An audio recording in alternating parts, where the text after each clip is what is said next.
They became homeless, they lost their families. The Prime Minister says he'll leave no stone unturned trying to improve the mental health of Australians. Every MP and senator is being asked to sign a pledge to do all they can in the next Parliament to stop Australia's rising rate of suicide. It's now more than double the annual road toll. A group of mental health experts and families of those who've taken their own lives launched a campaign today in Canberra to highlight the inadequacies of a system they say is failing to address an emergency. Here's political correspondent Sabra Lane.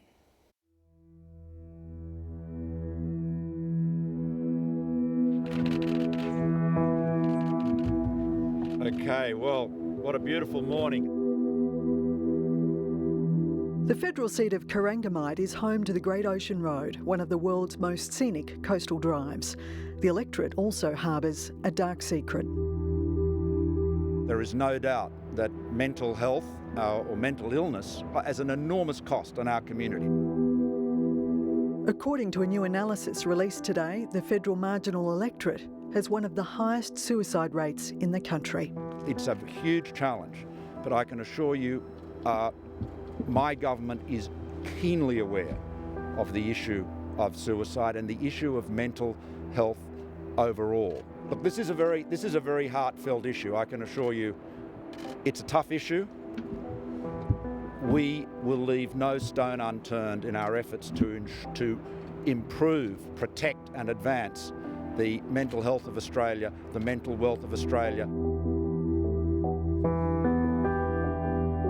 For the Prime Minister, it is personal. You may not be aware, but my electorate of Wentworth includes the Gap at Watson's Bay, which is the place in Australia, regrettably, where more people take their lives than anywhere else.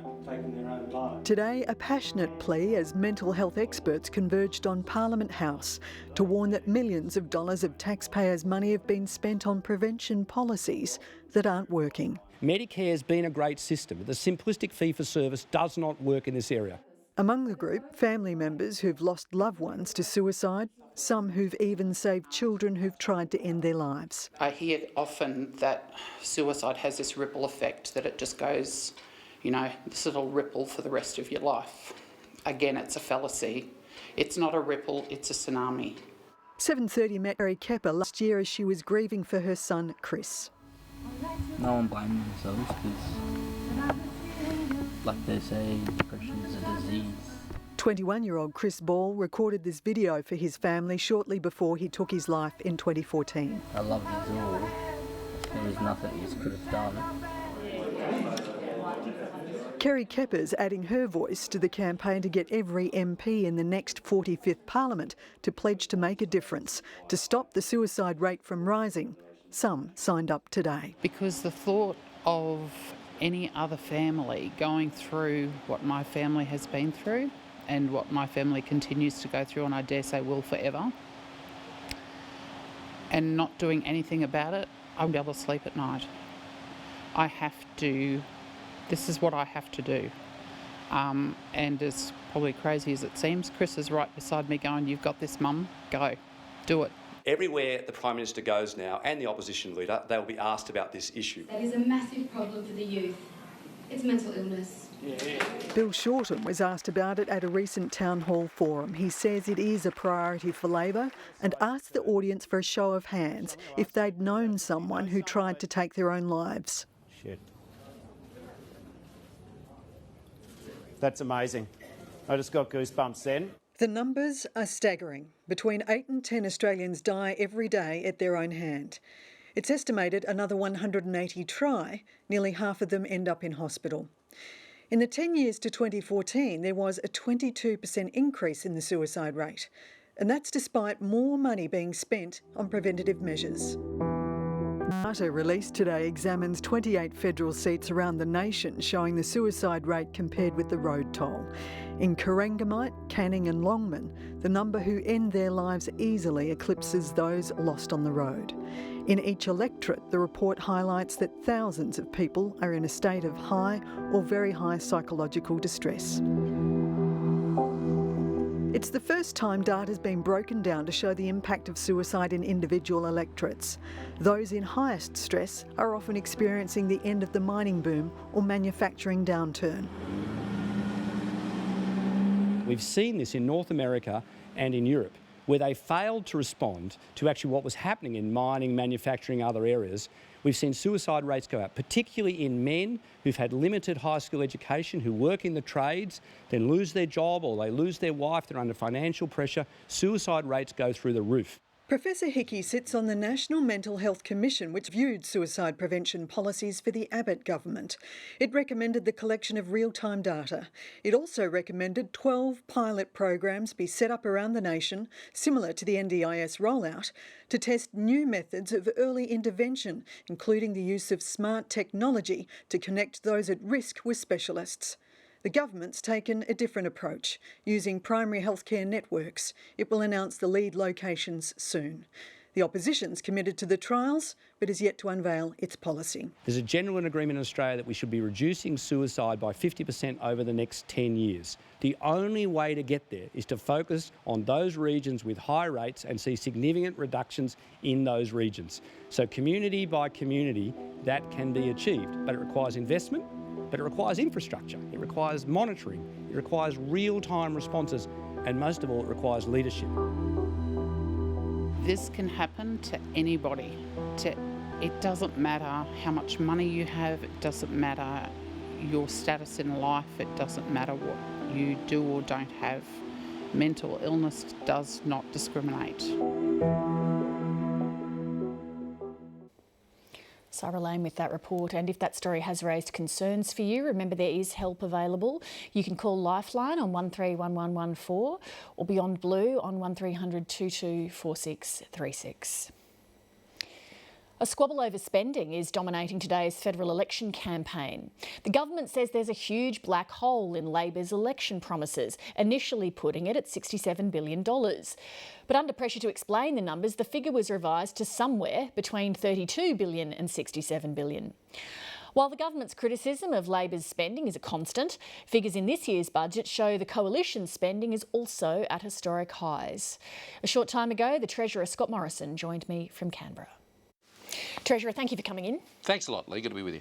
The past 3 years of coalition spending makes you one of the highest spending governments in decades. On average, your spending as a proportion of GDP is more than the previous Labor governments. Why do you keep persisting with the fantasy that it's Labor alone with the spending problem?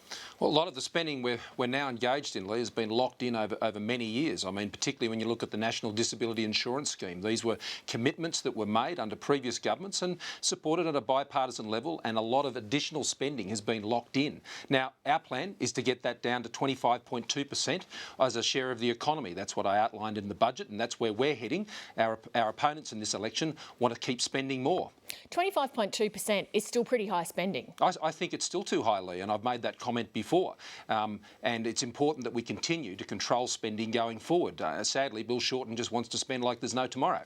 You keep talking about Australia's need to live within its means. You're forecasting deficits of $85 billion over the next 4 years. How is that living within our means? Well, within 4 years, we'll have the deficit down to $6 billion, 0.3% as a share of the economy. And the projections, and I stress they're only projections, have us the budget back in balance in 2021. Now, that's the trajectory we're on based on our commitments, both our revenue and on expenditure. The Labor Party, though, have a very different trajectory because they're spending more and they're taxing more. Well, let's stick with your trajectory for the time being. Last week's pre-election economic and fiscal outlook says that the timetable you're talking about, the trajectory for the return to surplus, is very sensitive to underlying assumptions. I think in non-economic boffin speak, that's telling me dreaming. No, what that means is that it's a sensitive economy that's out there, and the forecasts that are in the budget and were confirmed in the PFO statement, confirmed by the Secretary of Treasury, confirmed by the Secretary of the Ministry of Finance, they confirm those forecasts. Now, they're the forecasts they provided to me as Treasurer, and they're the forecasts that are in the budget. Now, it is a sensitive time, Lee, but I stress that in the MyEFO document at the end of last year, we revised down our projections on growth, and I still think we have very very modest expectations of growth and consistent with where the rest of the world is. But to give you an idea of how tenuous those assumptions are and what they're pointing out in PIFO, the timetable for the return to surplus relies on revenue surging as a proportion of GDP to a ratio we've only seen twice in the past 40 years. That's the sort of luck you're relying on. Well, no, what we're relying on is a growth returning to 3%. Now, we actually had a 3% growth rate last year. We had, one of the largest years of growth in employment, 300,000 last year, that we've seen since the Howard days. So we are seeing growth in our economy. The forecast that we have are what is provided to us by Treasury, unaltered, and they've confirmed those in the PIFO document that are there, and they are well below what the long-run averages have been for growth. So that's where our figures are. If others have different views about what the growth forecasts are, and particularly if the opposition has a different view about what the growth forecasts are, well, obviously then they would also have to accommodate that into how they're projecting forward their expenses and their revenues. The PIFO document, though, is also making clear that if Australia wants to achieve the 10-year budget projections, what is required, and I quote, is renewed vigour in encouraging and delivering structural reform across all parts of the economy. Is that code for you're not doing enough? Well, what it's code for, I don't think it's code at all, Lee. It's saying that you can never rest on the job of ensuring that our economy is growing and doing the things that you need to do to ensure the economy is growing. So are you saying, therefore, that you accept that you're not currently doing enough? No, what I'm saying is we have a national plan for economic growth, and we've set it out in the budget. We're setting it out in this election, and that starts with our national innovation and science agenda. It's our defence industry plan supporting high-tech jobs for generations. It's the tax cuts for small and medium-sized businesses and hard-working middle-income families. It's the export trade agreement, some 19,000 specific opportunities. It is living within our means to ensure we have a budget where we can guarantee funding for roads and for schools and for hospitals, and it's ensuring we raise the revenue measures we need to by cracking down on multinational tax avoidance and better targeting our superannuation tax concessions. Today you were claiming that there's a black hole in Labor's spending commitments. Let's just take one aspect of those numbers. You claim that one part of it is a $19 billion spend by Labor on foreign aid. The Shadow Foreign Minister, in fact, announced $800 million over 4 years. If you're prepared to exaggerate and mislead to that degree, how can we trust you on any other figures? Well, I don't accept that characterisation. What they announced on the weekend was one element, I can assume, of their policy. Now, if Labor is saying... No, why do you assume that? Lee, if Labor is saying that they agree with 90% of the cuts that we've made to foreign aid as a government over the last few years and going forward, well, they should say that, but they have not said that. Now, if that's what Tanya Plibersek wants to say to her electors in Sydney, that they agree with the cuts that we've made to foreign aid, 90% of those cuts she agrees with, then that should be made plain. But surely you can only base your projections on what they've announced, not what you assume they might announce. But that's what she did announce. She said she was going to reverse the cuts that we made in the 14-15 MyEFO and the 15-16 budget. Well, let me quote to you from your own Foreign Minister on our program last night. Julie Bishop said to me, Tanya Plibersek, having promised for the last 3 years billions of dollars in increased foreign aid, has made an announcement of a modest increase when the aid budget was increasing anyway. So it was a non-event. No, well, we don't know what other commitments they're planning to make in this area. But Julie Lee, Bishop says it was a non-event, what they've announced. Well, Lee, what I'm saying is, and what we outlined today were a number of things. First of all, we said they had identified $16 billion in budget measures which can pay for things. Now, the first thing they've got to pay for is the $18 billion in measures that they have blocked or say they're opposing in the Senate now. That's $18 billion. That was in PIFO. So they're already $2 billion behind before they've started. On top of that, they have $30 billion in commitments they've made, of additional commitments of promises on spending and not proceeding with other coalition measures. That's $30 billion, including $8 billion they've announced in this election. And then there's this other area in which the one you've referred to is included. Now, that's $35 billion. Now, that's your assumptions. Well, that's based on statements that have been made by members of the opposition, and we're simply saying this to them, Lee. If they want to crab walk away from the things they've said earlier and they want to agree with the position which says that they agree with 90% of the foreign aid cuts we've made, if that's what the Labor Party is saying, fine. So we will adjust those numbers. Shall I apply that standard to you guys as well and assume that states will be levying their own income tax? Because, of course, your own side has We floated ruled it that out, too. Lee. We ruled it completely out, and the Labor Party have not ruled out what I've just said.